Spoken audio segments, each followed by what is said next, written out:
Hi, my name is Reggie Dwayne. I'm here with an episode of Watch Me Watching, and today I want to talk about vintage Seiko quartz watches. Today I have with me a Seiko 4004, 1977. This one is a 4633, and this one is in good condition or fair condition. Someone wore this watch and enjoyed this watch, and now I get to wear this watch and enjoy this watch. And this watch is keeping excellent time. This watch dial is excellent. There's some patina on the baton markers. But my point here today is to explain that I think quartz watches get a bad rap.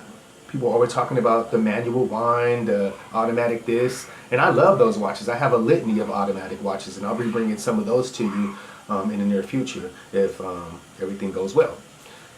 And I believe that these watches are great. These watches are just as good as any vintage watch out there. They might not be at the same price, but like someone said on a different page that I was reading, these have the potential of going up in value.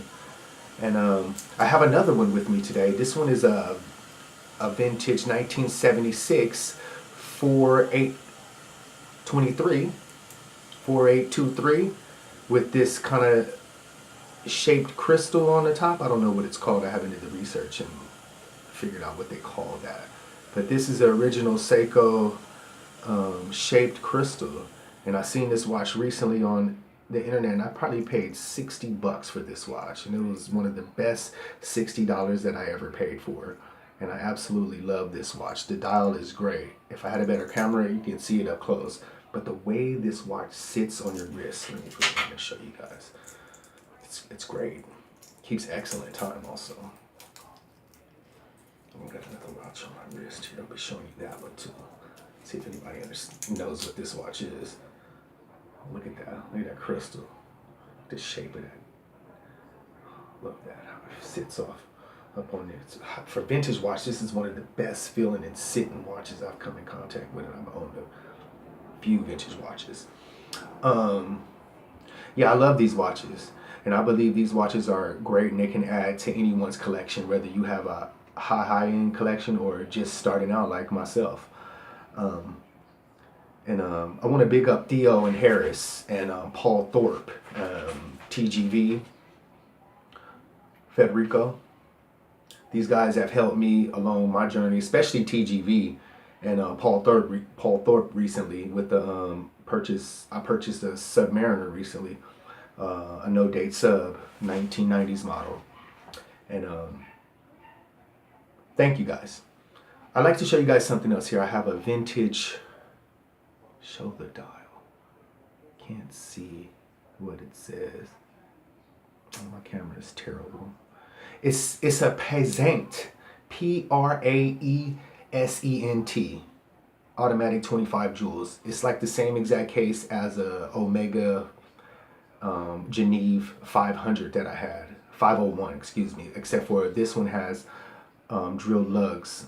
And I don't know anything about this watch. I couldn't find any information on this watch. I took the case back off, and it's a gold colored movement, and it's SA, I think it's 1632 or something like that, with some numbers, 16 something, 1600 movement, something like that.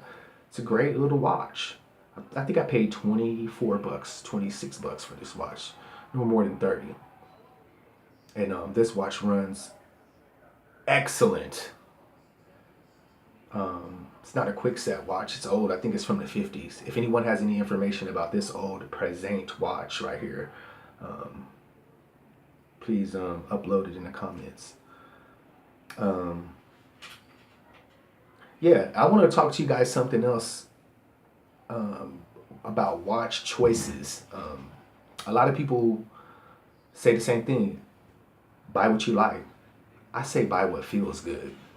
I bought a couple watches that I didn't actually like, but they felt good on my wrist, and after wearing those watches for like 3 or 4 days, I fell in love with those watches. And people have a lot of opinions about different things, which are cool, but don't try to make the opinions fact. I think all watches are worthy. If that watch works and that watch keeps decent time, then that watch is worthy. Whether it's a Submariner or a Timex. And I believe like a lot of these cheaper low end watches, or I ain't even gonna say cheap and low end because this watch is actually a very high quality watch right here for a decent amount of money. I picked up a vintage Hoverta military watch with a sub-second hand below the main two hands, and it runs excellent.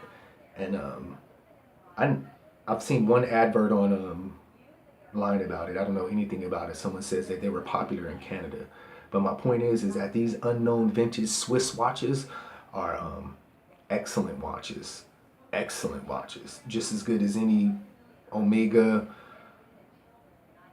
Hamilton,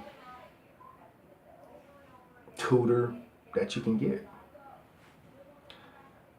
My name is Reggie Wayne, and thank you for tuning into my channel. Have a good day.